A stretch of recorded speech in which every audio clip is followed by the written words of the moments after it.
नमस्कार, मैं हूं हेमेंद्र शर्मा और आप देख रहे हैं एमपी राउंड अप।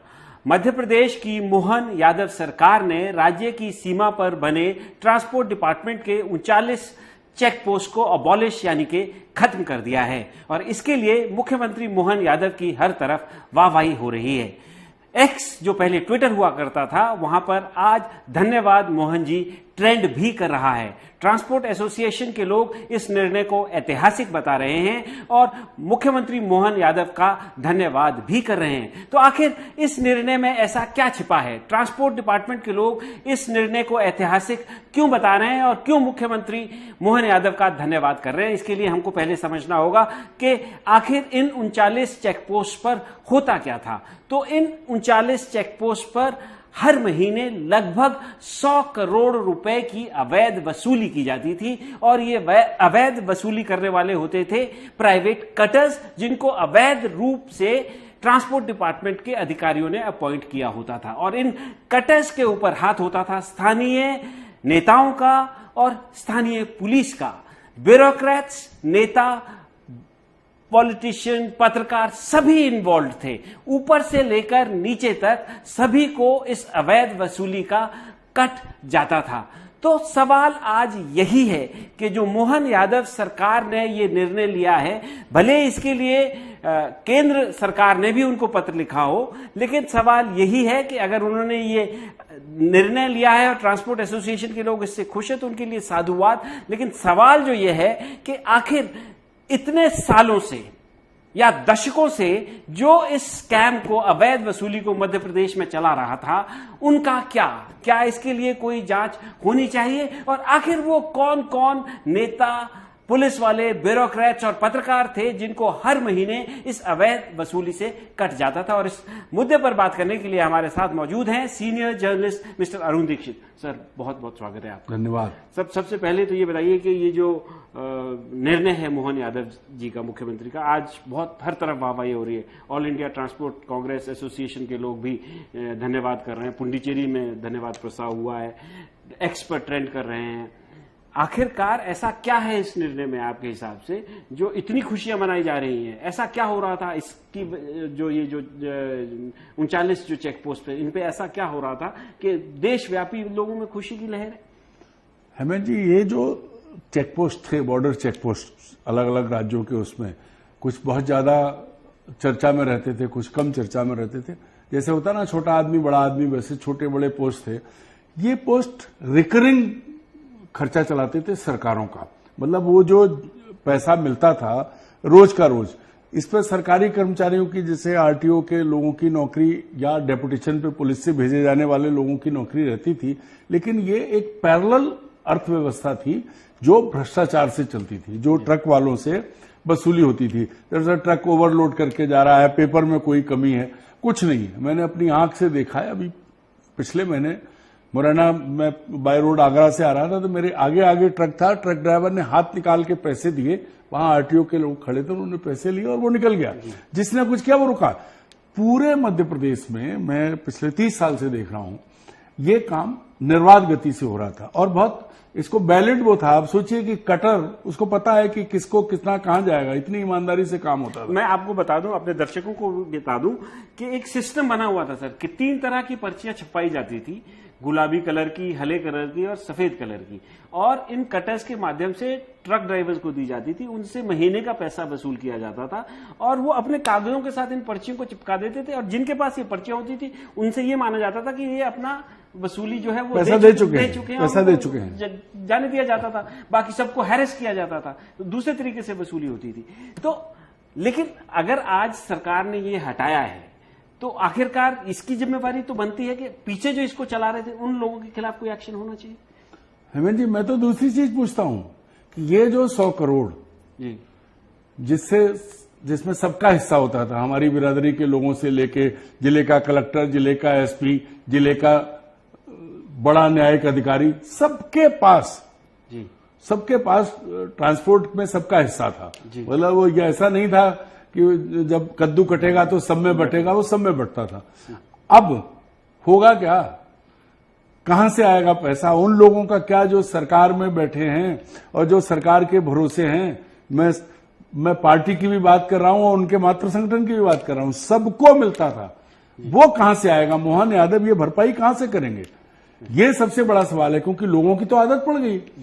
भाई, ट्रांसपोर्ट कमिश्नर की कुर्सी, जी, मैं इसका सबूत नहीं है लेकिन मैं जानता हूं, पत्रकार के नाते मेरी जानकारी में है कि 20-20 करोड़ रुपए देके ट्रांसपोर्ट कमिश्नर बनते थे।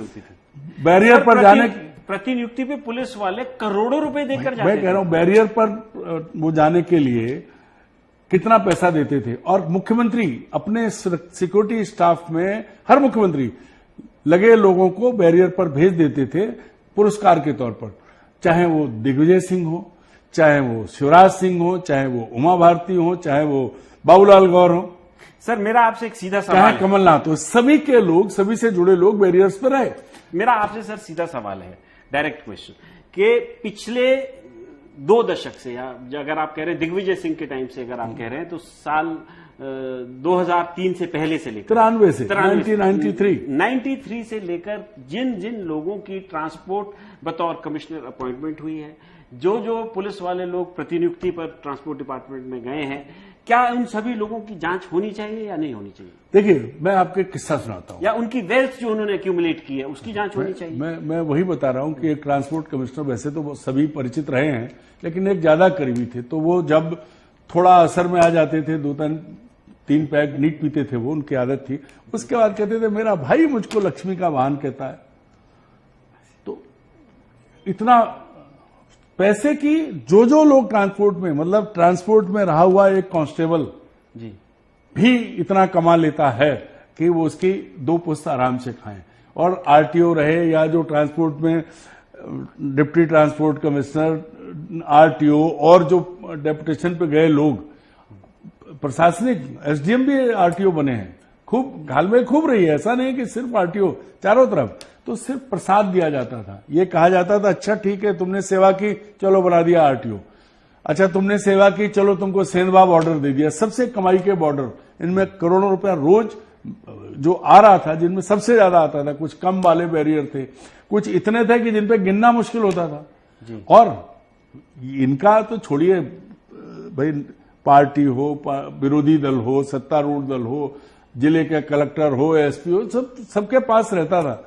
हमारी बिरादरी, सर मैं अपनी बिरादरी का ही आपसे सवाल पूछने वाला था, आपने अच्छा हुआ पहले ही सवाल उठा दिया।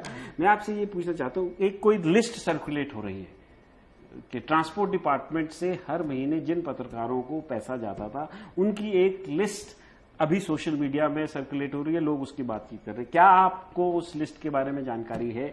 क्या आप उस लिस्ट को सही मानते हैं? क्या ये मतलब कहा जा सकता है, या ये इसमें कोई तथ्य है कि पत्रकारों को जिस हिसाब से उसमें लिखा गया है कि हर महीने किसी को लाख रुपए, किसी को 50,000 रुपए, हैरानी की बात तो यह है कि किसी को 5,000 रुपए भी उसमें लिखा हुआ है। जिसकी जैसी हैसियत वैसा उसका माल। ये बात सही है? ऐसा ये बिल्कुल सही माल है। मैं आपको अपना किस्सा बताता हूं जी। मैं सेंधवा बॉर्डर पर एक सब इंस्पेक्टर भोपाल से गया, पुलिस से जी, वो सेवानिवृत्त हो चुका है डीएसपी बनके, वो मुझे जानता था। जब वो गया वहां से लौटा तो वो मेरे घर आया सीधे सवेरे सवेरे। तो मैंने कहा, और भाई कैसे आए, क्या बात है? बोले भाई साहब वो लिस्ट में नाम था तो मैंने सोचा कि वहां तो कुछ पता और लिखा था, आप तो यहां रहते हो जी, अरुण दीक्षित नवभारत टाइम्स। मैंने कहा यार मैं तो यहीं रह रहा हूं, तुम तो। बोले नहीं सर वहां, फिर वो कागज दिखाया तो सेंधवा का एक पता था और उसमें ब्यूरो चीफ नवभारत टाइम्स के नाम पर भी पैसा चढ़ा हुआ था। अच्छा।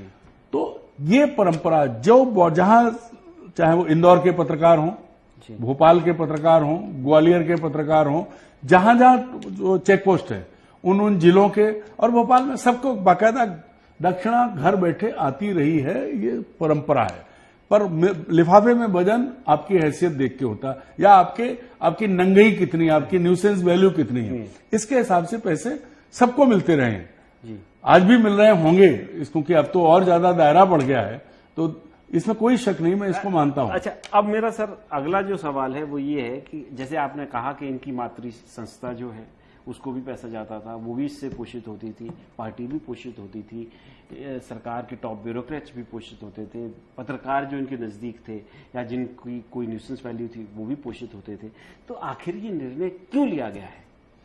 ये सबसे अहम सवाल है आपका कि ऐसा क्यों हुआ। क्योंकि अभी थोड़े दिन पहले ही जो मातृ संगठन और सबके कोऑर्डिनेशन ग्रुप बना, उसमें हिसाब हुआ कि कहां से कितना आ रहा है। जो आमदनी सरकार की, जिससे सरकार के खर्चे चलते हैं, जिससे तमाम नई नई इमारतें बन रही हैं, एक्सपेंशन हो रहा है संगठन के स्तर पे, उसका पूरा हिसाब रखा रहता था कि रेवेन्यू से कितना आया, ट्रांसपोर्ट से कितना आया, हेल्थ से कितना, सारे सबसे वसूली होती है, ऐसा नहीं है। ट्रांसपोर्ट एक मात्र डिपार्टमेंट नहीं है। अगर लेकिन सबसे ज्यादा माइनिंग और transport, mining, revenue, transport, health, सब जगह से पैसा सब जगह से निकल रहा है। माइनिंग से और ट्रांसपोर्ट से सबसे ज्यादा चल रहा है। तो पूरा का पूरा हिसाब कि कहां से कितना आ रहा है, इसका पूरा सरकार के पास है। और मुझे नहीं लगता कि 6 महीने बाद मोहन यादव जी को इसके बारे में जानकारी नहीं होगी, लेकिन उन्होंने ये कदम उठाया है तो उसके पीछे जरूर कोई बड़ी बात रही होगी। अब ये देखना पड़ेगा कि ये कहीं ठीक वैसे ही कि जैसे बैनामा होगा, रजिस्ट्री होगी, वैसे ही नामांतरण होगा तत्काल। जो ऑर्डर निकाला था उस पर आज तक अमल नहीं हुआ है। ऐसा ना हो कि कह जरूर दिया गया हो कि चौकी खत्म, लेकिन अभी हमने रियलिटी चेक करवाया तो सारी चौकियां बंद पड़ी हैं। हाँ, तो चौकियां बंद हो गई तो बहुत अच्छी बात है, लेकिन वो विकल्प क्या निकलेगा? क्योंकि अभी जैसे ये कह रहे हैं कि भाई क्योंकि प्राइवेट कटर्स थे तो इसमें वैकल्पिक व्यवस्था के तौर पर होमगार्ड्स की अपॉइंटमेंट की गई है। और ये भी कहा जा रहा है कि केंद्रीय सरफेस ट्रांसपोर्ट मिनिस्ट्री से पहले भी चिट्ठी आई थी, नितिन गडकरी जी के यहाँ से पहले भी चिट्ठी आई थी कि गुजरात पैटर्न पर इसको अडॉप्ट किया जाए ताकि करप्शन हर लेवल पे एलिमिनेट किया जाए। और उसके बाद ये इंश्योर किया जाए कि भाई किसी भी लेवल पे कहीं पे भी कोई करप्शन ना हो। ये सरकार की तरफ से इस तरह का बातचीत सामने आ रही है। देखिए, ये खुद नितिन गडकरी ये मानते हैं कि करप्शन दूर कर पाना असंभव है। उन्होंने बहुत अच्छा काम किया है। मैं लीक सेट की बात कर रहा हूं। सरफेस ट्रांसपोर्ट ने जितने नेशनल हाईवेज बनाए हैं, गडकरी जी का बड़ा अच्छा नाम है, लेकिन मैं उन्हें चुनौती देता हूं कि वो मेरे साथ किसी एक नेशनल हाईवे पे चलें 50 किलोमीटर, उसके बीच में जो दावे एनएचएआई करता है कि हम हेल्थ के लिए, सैनिटेशन के लिए, फैसिलिटी के लिए क्या क्या कर रहे हैं, एक चीज नहीं मिलेगी। ना वहां टॉयलेट्स हैं, ना वहां किसी तरह की, सब खत्म है। जो बंदोबस्त किए गए हैं ट्रक वालों के लिए बीच में, कहीं कुछ नहीं चल रहा है। तो ये जो चीज है, ये अपने आप में आप ये मान लीजिए कि कैसे चलेगी। ये सोच लो कि ट्रांसपोर्ट से घपला बंद हो जाए, ये नहीं हो सकता। जरूर कोई ना कोई विकल्प निकाला गया होगा कि नहीं, खर्चे कैसे चलेंगे, कैसे होगा। ये नहीं हो सकता कि अगर मानने को तैयार नहीं है कि ये करप्शन बंद हो जाएगा।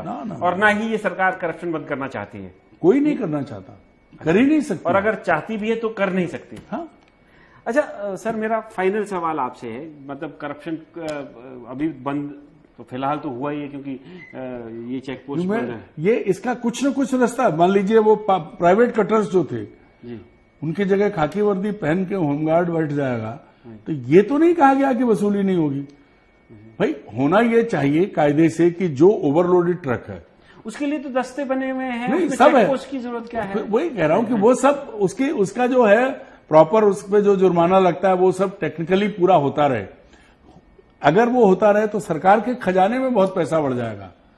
तो सर जब इतने ट्रांसपोर्टर भी दूध के धुले नहीं है, वो बचाते हैं तब तो देते हैं सर।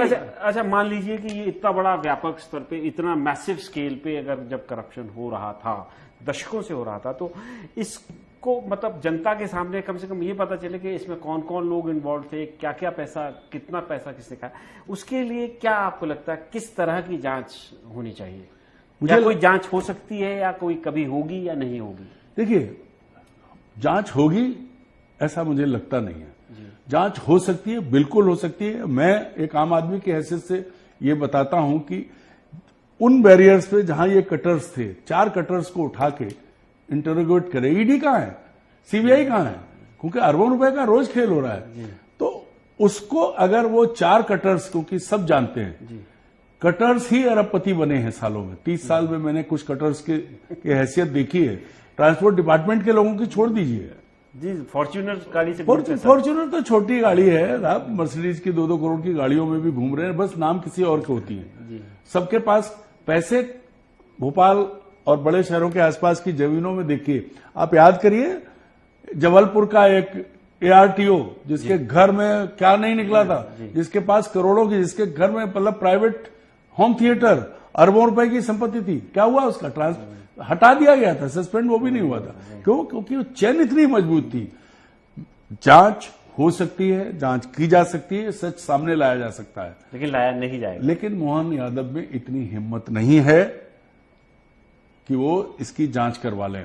अगर वो जांच करवाने की बात करेंगे तो उनकी कुर्सी जाती रहेगी, वो नहीं रह पाएंगे चीफ मिनिस्टर। इतना मजबूत नेटवर्क है और सब हिस्सेदार हैं इसमें, और सब हिस्सेदार हैं इस नेटवर्क के, और बहुत मजबूत नेटवर्क है। लेकिन जांच तो हो सकती है, दूध का दूध और पानी का पानी किया जा सकता है, बाकायदा पता चल सकता है कि कौन कौन लोग इस स्कैम में इन्वॉल्व थे, किस लेवल तक ये स्कैम चल रहा था। लेकिन उसके लिए एक विल पावर की आवश्यकता है।